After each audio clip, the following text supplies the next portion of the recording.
안녕하세요. 고막 여친입니다. 벌써 10번째 세이노의 가르침이네요. 100명 구독자 특집으로 97명째쯤인가? 그때 시작했던 일인데 이제 10번째 되는 이 시점의 구독자 수는 147명이 되어 있습니다. 흔히들 100명까지 가는 게 참 지루하고 힘들다고 말씀들을 하시더라고요. 물론 열자마자 대박이 나는 경우도 있지만 저처럼 평범한 유튜버들에게는 100명까지가 고비라고 하더니 100명이 넘으면 또 200명까지는 수월하게 간다 라고 하시더라고요. 어쨌든 여전히 한 분 한 분 감사드립니다. 오늘 세이노의 가르침 10번째 시간이에요. 오늘은 또 어떤 이야기가 나올까요? 그럼 함께 들어보실까요?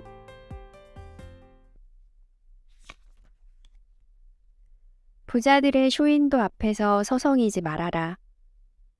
나는 유명 브랜드에 미친 사람이 결코 아니다. 결혼 직전 처가에서 내 시계를 좋은 것으로 사라고 돈을 주었는데 나는 아내와 같이 청계천 시계골목에서 심플한 디자인의 저렴한 일제 세이코 밀수 시계를 각자 하나씩 샀다. 나는 밀수고 나발이고 싸고 좋으면 산다. 아내는 내가 사준 그 시계 디자인을 좋아하여 지금도 종종 차고 다닌다. 나는 예전에 잃어버렸다. 왜 사람들은 부자도 아니면서 결혼할 때 그렇게 패물에 신경을 쓰고 유명 브랜드 상품에 목을 매면서 부티를 내려고 할까? 남에게 보이기 위함이 아닐까? 공산 국가들이 붕괴되기 오래전에 마르크스주의는 망할 수밖에 없음을 단언하였던 이데올로기의 종언의 저자 다니엘 벨은 자본주의적 상품 교환에서는 실용성보다 외관이 중심이 된다고 지적한 바 있다. 폼이 나야 한다는 것이다. 이른바 명품을 본떠 만든 가짜들이 팔리는 이유 역시 남에게 보이고자 하는 마음에 있다. 가짜 핸드백이 워낙 정교해 진짜를 사봐야 구분이 안 되기 때문에 정품이 안 팔린다는 세상. 하지만 가짜를 만들어도 진짜와는 눈으로도 쉽게 구분이 되는 값비싼 시계 같은 것들은 오히려 진품이 더 잘 팔린다는 세상.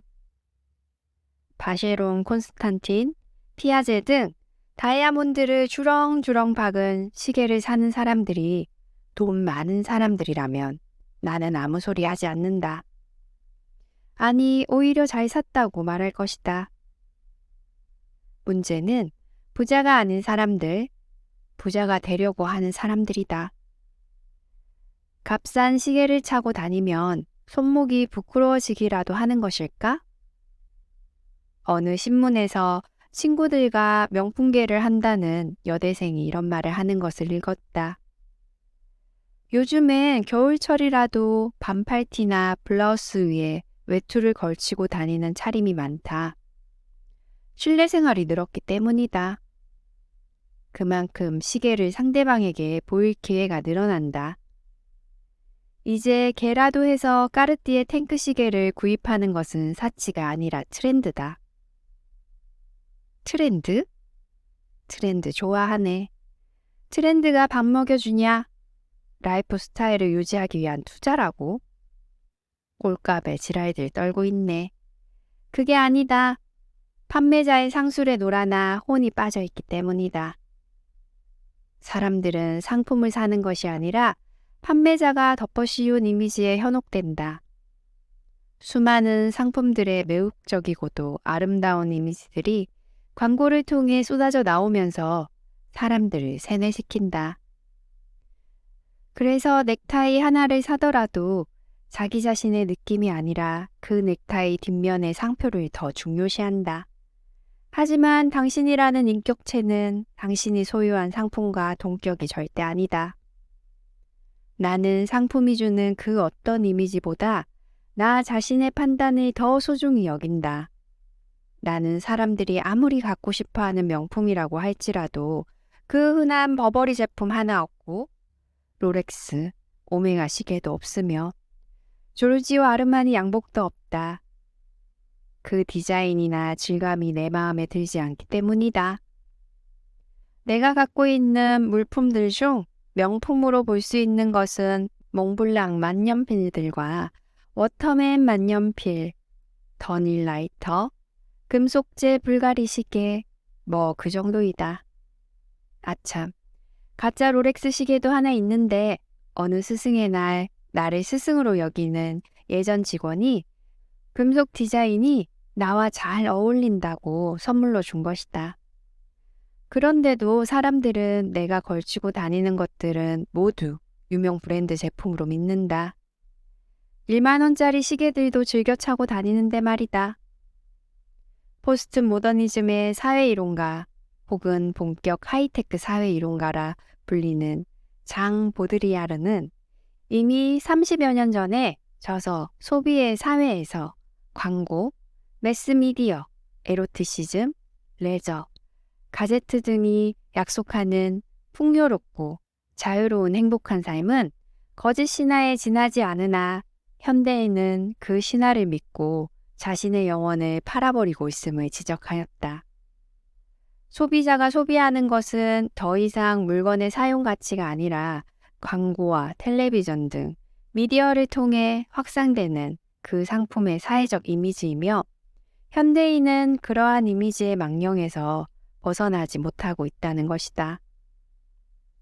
행복한 때에도 불행한 때에도 인간이 자신의 모습과 마주대하던 장소였던 거울은 사라지고 그 대신에 쇼윈도가 출현했다고 그는 지적하였다. 30여 년 전에 말이다. 부자들이 돈을 버는 방법 중 하나가 뭔지 아는가? 광고와 쇼윈도를 통해 사람들에게 이렇게 속삭이는 것이다. 너희들 이런 상품 갖고 싶지? 이런 걸 갖고 있어야 너희들 인생이 폼나게 되는 거야. 이 모델들 좀 보렴. 얼마나 아름답고 폼나니. 이게 다 이 물건 덕분이야. 그러니 너희들도 한번 구입해봐. 다른 사람들이 너희를 얼마나 부러워할까? 돈이 없다고? 카드 긁으면 되잖아. 얼마나 좋니? 카드 회사에서 12개월 무이자 할부도 해준다는데. 무이자 행사 기간이 끝나서 이자는 내야 한다고? 극한 놈의 이자가 문제겠니? 사람이 쫀쫀하게 살면 안 되는 거야. 좀 대범해야지. 이자 걱정하지 말고 너희의 인격이 올라간다는 것을 생각해봐. 품위도 생기는 것 아니겠어? 그러니 결단은 내려. 빨리. 아무나 가질 수 있는 게 아니라니까. 대한민국 1%만 가질 수 있다니까. 그래도 이번 달 지출이 계획보다 늘어난다고? 사람이 왜 그러니? 다음 달에 전략하면 될 걸 가지고 말이야. 게다가 2달 후면 보너스도 나올 예정이잖아. 뭘 그렇게 걱정하니? 세이노라는 사람도 걱정은 10분만 하라고 그랬다더라. 벌써 10분 지났다. 그러니 이제 걱정 그만하고 지금 구입하렴. 응? 너희도 이 모델들처럼 완전 퀸카되고 퀸카된다니까 그러네. 부자들은 이렇게 속삭이면서 다른 사람들의 호주머니를 노리는데 귀신이다. 정작 자기들은 졸부가 아닌 한 그런 속상임에는 넘어가지 않는다. 그런 부자들이 만들어 놓은 쇼윈도 앞에서 서성대지 말라. 남들이 불어넣은 이미지에 세뇌되고 타인의 판단을 우선시하며 타인에게 보이고자 소유하려는 태도처럼 어리석은 것이 없다. 그런 사람들은 상품뿐만 아니라 돈, 명예, 지위, 학벌 등에 대해서도 스스로의 가치 판단보다는 남들이 불어넣는 이미지에 세뇌되고 타인의 판단을 우선시한다. 하지만 그런 꼬드김에 넘어가면 투자에 사용할 자금과 시간은 점점 더 제로에 가까워져 오히려 삶 자체를 잃어버리게 될 가능성만 높다. 부자가 될 사람이 소유하려는 것은 자기 자신의 미래를 위한 재화이지 남에게 지금 보이기 위한 물품이 아니다. 명심해라. 부자가 되려면 사람들이 사로잡혀 있는 그 이미지의 망령들로부터 초월한 높은 경지에 있는 초인처럼 굳건히 서 있으면서 역으로 그 망령들에 사로잡힌 어리석은 사람들의 심리를 파악하고 이용하여야 하는 법이다. 이른바 명품을 갖고자 애를 쓰는 요즘 세태를 보면서 글을 쓴다. 위에서 나는 아내와 같이 청계천 시계 골목에서 심플한 디자인의 저렴한 일제 세이코 밀수시계를 각자 하나씩 샀다고 했다. 사실 처가에서는 내게 좋은 시계 하나 사라고 했었지만 아내에게 시계는 대충 사고 남는 돈으로 레코드판을 많이 사는 거 어때? 물었고 아내도 클래식 광이었으므로 적극 찬성하였기에 그렇게 했던 것이다. 부자가 된 이후에도 나는 제 아무리 유명한 명품을 싸게 살 기회가 있다 할지라도 그런 것보다는 막스 리히터의 메모리 하우스 CD를 한국에서 구하지 못하였을 때 해외에서 주문하고 받자마자 들으며 나의 온 영혼이 흔들렸던 전율을 더 좋아한다. 필립 글래스의 수많은 곡들도 그렇고 에미넴이나 람슈타인, 내가 좋아하는 음악은 종류도 다양하고 그 수가 매우 많다. 음질은 좀 떨어지지만 유튜브를 통해 얼마든지 즐길 수 있는 세상이 되었음에 고마워하고 있다. 내가 좋아하는 것에 대한 원칙이 하나 있다. 음악인 경우 내 귀에 들려오는 소리가 내 머리에 어떤 느낌을 주는가가 선택의 기준이 된다.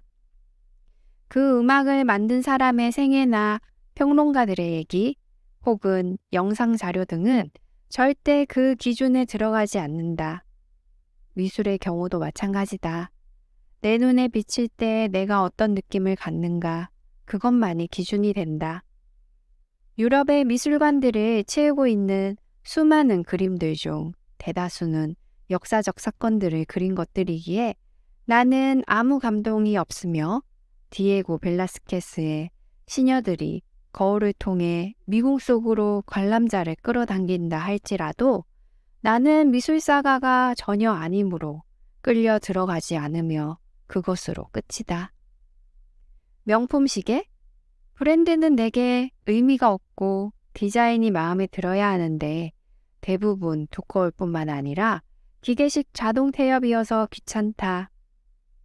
어쩌면 내가 페라리를 데일리카로 사용하는 것을 모순적 소비 행태라고 생각할 수도 있을 것 같은데 내가 20여 년 전 운전면허를 취득하고 직접 처음 운전하기 시작한 차가 고출력의 SL55였기 때문에 나는 운전하기 편한 고성능 차에 익숙하다. 어쨌든 나는 세상을 살아오면서 다른 사람들이 어떻게 생각하건 상관없이 나 스스로의 기준에 맞춰 살아왔고 그게 부자 되는 길로 나를 인도하였다고 믿는다. 부자들에게는 금덩어리가 없다. 외환위기가 닥쳤던 1998년에 금모으기 행사가 있었다. 많은 사람들이 참여하였지만 금덩어리라고 부를 만한 것은 나오지 않자 금을 덩어리로 갖고 있을 부자들은 왜 금을 안 내놓느냐는 질타가 많았다. 정작 나눌 것이 많은 부자들은 놀부처럼 오장칠부로 욕심부가 하나 더 있어서 그런지 금괴도 안 내놓고 금송아지도 안 내놓았다는 것이다. 명심해라.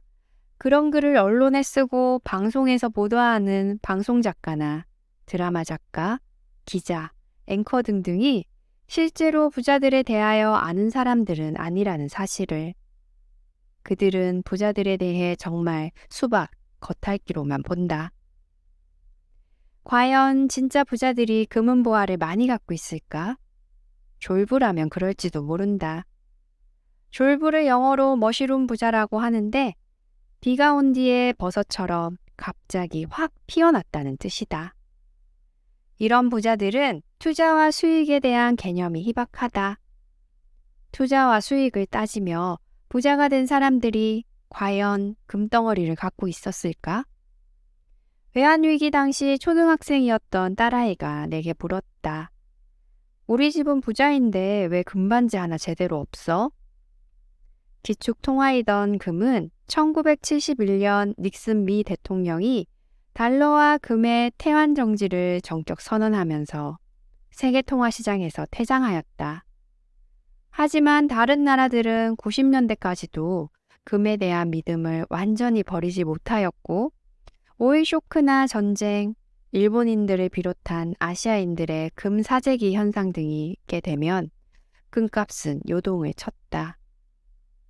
71년 미국이 달러의 금 태환 금지를 선언할 당시 1온스당 200달러 선에서 형성되던 국제 금값은 80년과 81년 1200달러까지 올라갔다.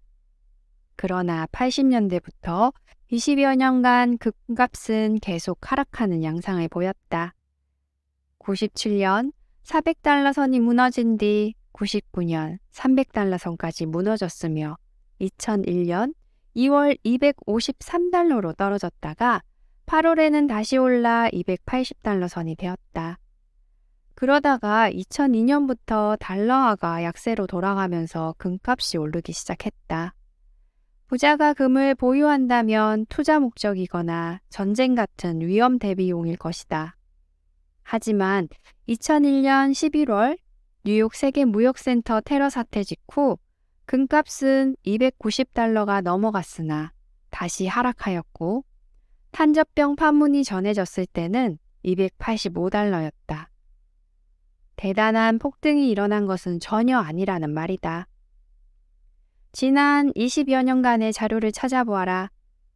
기본적인 대원칙은 미국 달러화가 약세로 돌아서면 금값은 언제나 강세로 돌아섰고, 달러화가 강세로 돌아서면 금값은 다시 약세로 돌아섰다. 하지만 달러화에는 이자가 붙을 수 있지만 금에는 이자가 없다. 투자 수익을 계산하는 부자들이 그런데도 금을 사서 몇 년이고 계속 보유할까? 주식과 마찬가지로 쌀 때 구입하였다가 가격이 오르면 팔아치울 수는 있어도 장기 투자용으로는 그렇게 매력적인 대상이 아니다. 게다가 금을 사고 팔 때는 언제나 수수료까지 붙는다. 또한 전쟁터에서 금덩어리로 하는 물물 교환은 언제나 금을 가진 사람이 손해를 보게 되어 있다. 전쟁터에서도 달러는 1불 단위로 거래가 가능하지만 금은 아니기 때문이다. 금가락지 하나 줄 테니 쌀을 달라고 하는 식이 된다는 말이다. 상속을 위한 방편으로 금을 사둘 수도 있지 않겠느냐고? 아니, 현금을 이자까지 받아가며 숨길 수 있는 방법이 지천에 널려 있는데 왜 금을 보유한단 말인가? 오히려 재테크를 잘 모르는 사람들이 막연한 기대감으로 금을 산다는 것을 나는 안다. 그렇다면 금괴나 금송아지는 누가 갖고 있는 것일까?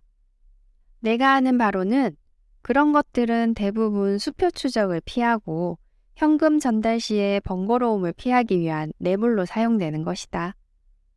서울 중심가의 금은방에 물어보아라. 10중 8구 손님들이 선물용으로 사간다고 할 테니까. 나 역시 오래전에 어느 거래처로부터 금으로 만든 왕관을 뇌물로 받았던 적이 있다. 99년에 절도범은 훔쳤다고 하는데 피해자는 도둑 맞은 적 없다고 잡아떼는 사건들이 많았다. 경찰이 찾아낸 금은보화를 찾아가지 않는 경우도 있었다. 과연 금은보화는 누가 갖고 있었던 것일까? 부자라면 경찰에 가서 신분을 밝히고 찾아갔을 것으로 나는 믿는다. 고관이나 정치인이라면 나타나지 못한다. 뇌물로 받은 것일 테니까. 금 이야기를 장황하게 하는 이유는 진짜 부자들은 일반인들이 생각하는 것과 달리 금이나 보석에 대해 별로 관심이 없다는 점을 알려주기 위함이다. 모파상의 소설 목걸이에서 주인공 마틸드는 하급 관리의 아내였지만 화려한 생활을 동경하였다. 어느 날 장관 부부가 주최하는 파티의 초대장을 받고 남편에게 옷이 없다고 탓하자 남편은 몰래 저금해 둔 400프랑을 내놓는다. 멋진 옷이 생겼지만 그녀는 보석이 없음을 다시 탓했고 친구인 돈 많은 폴리스체 부인에게서 목걸이를 빌렸다.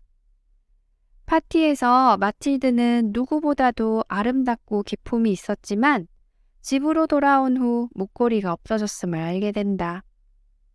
두 사람은 파리 시내를 헤매며 가까스로 폴리스체 부인의 것과 같은 모양의 목걸이를 찾아낸다. 남편은 아버지가 남긴 1만 8천 프랑과 모든 물건을 담보로 3만 6천 프랑짜리 목걸이를 샀다. 그 엄청난 빚을 갚기 위해 두 사람은 작은 새방으로 옮겼고 닥치는 대로 일한다. 빚을 다 갚기에는 10여 년의 세월이 걸렸다. 이제는 늙어버린 그녀가 어느 날 샹젤리제에서 폴리스체 부인을 만나게 되었을 때 자기가 빌렸던 그 목걸이가 사실은 500프랑짜리 모조품이었음을 알게 된다.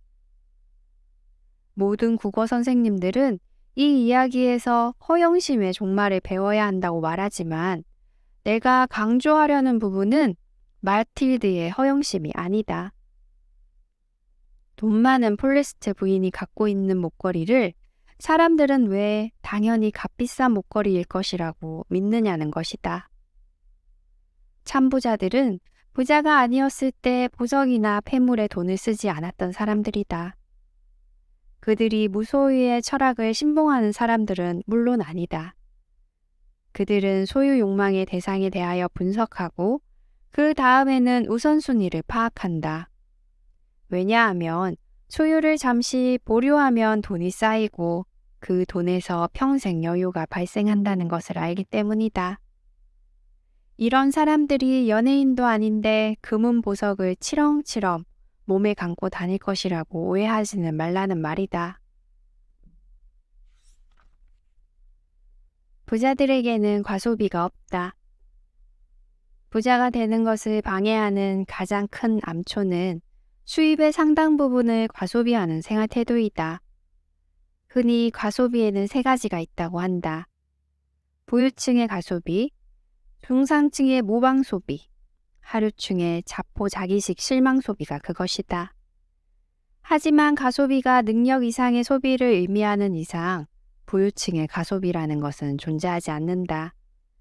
가소비는 부자들이 하는 게 아니다. 부자도 아니면서 졸부들을 따라하는 사람들이 분수 이상으로 소비하는 것이 가소비이다.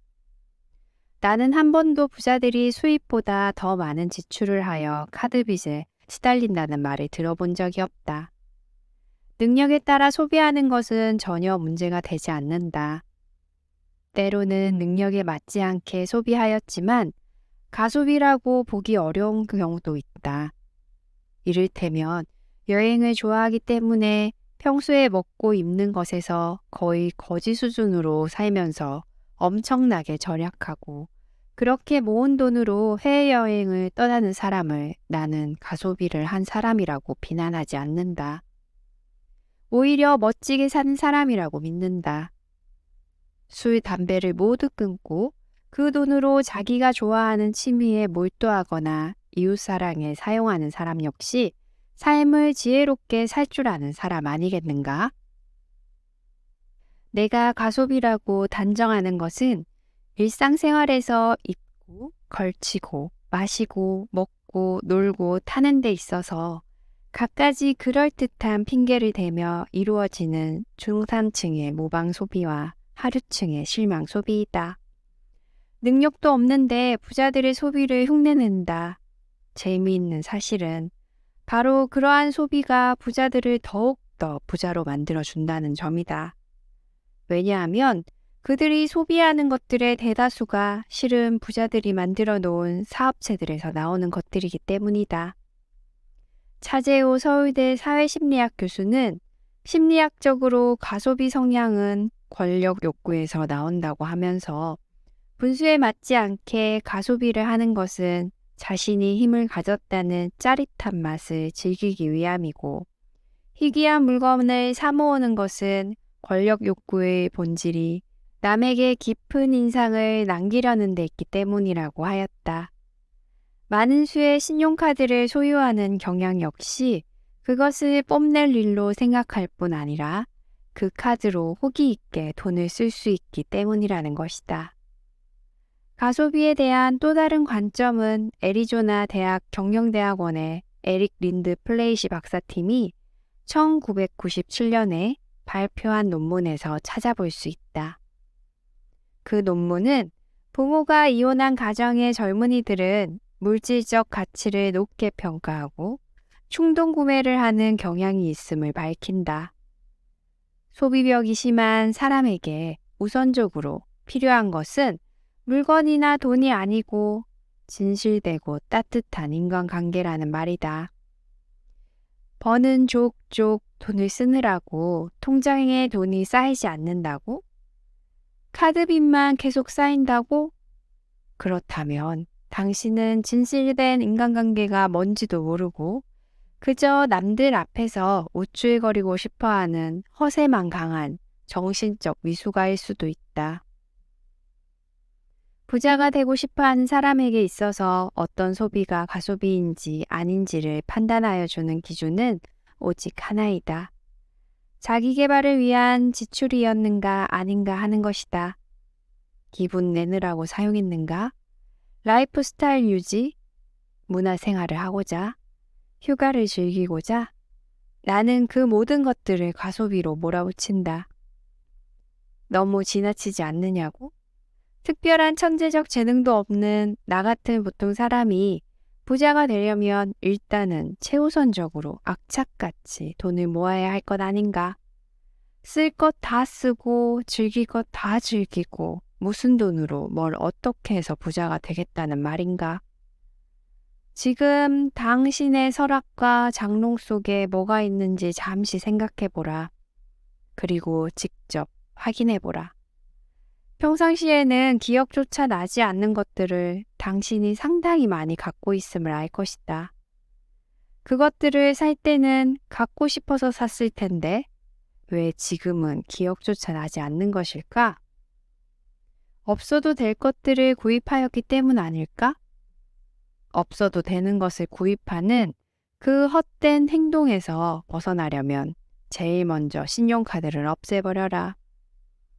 당신에게 꿈을 주고 당신을 세상에서 당당하게 만들어주는 카드?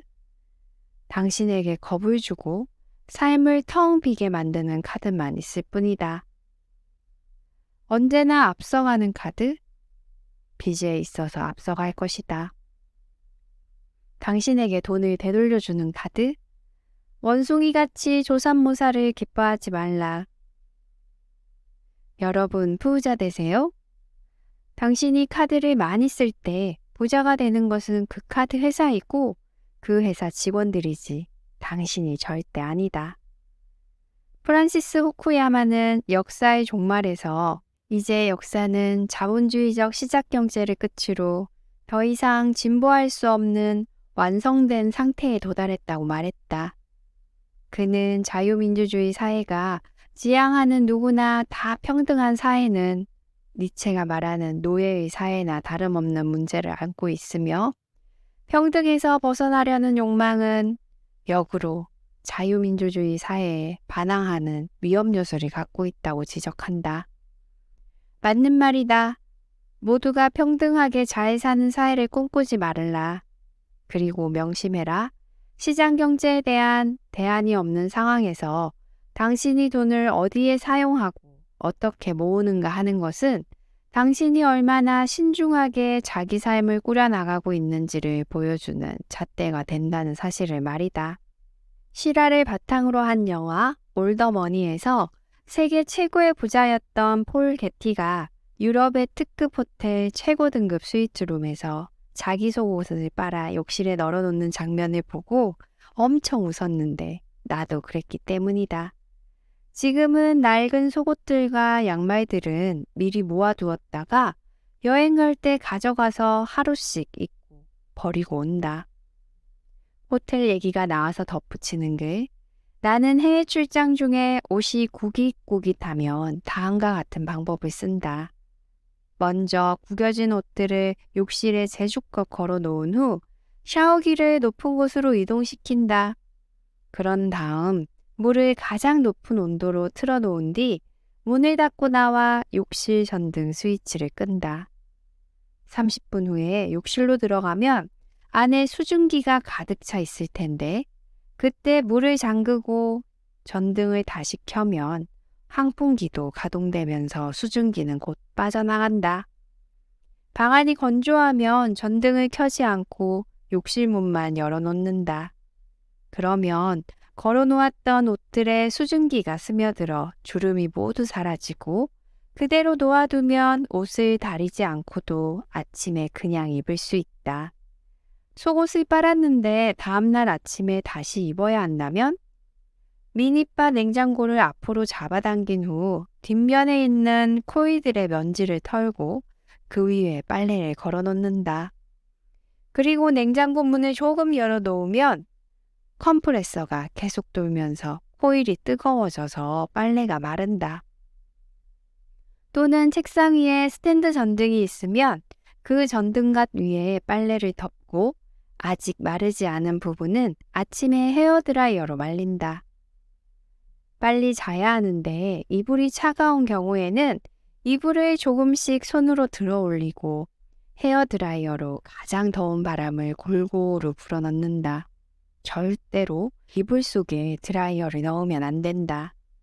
드라이어가 욕실벽에 붙어 있는 경우는 잠옷 속에 더운 바람을 불어넣은 뒤 입는다.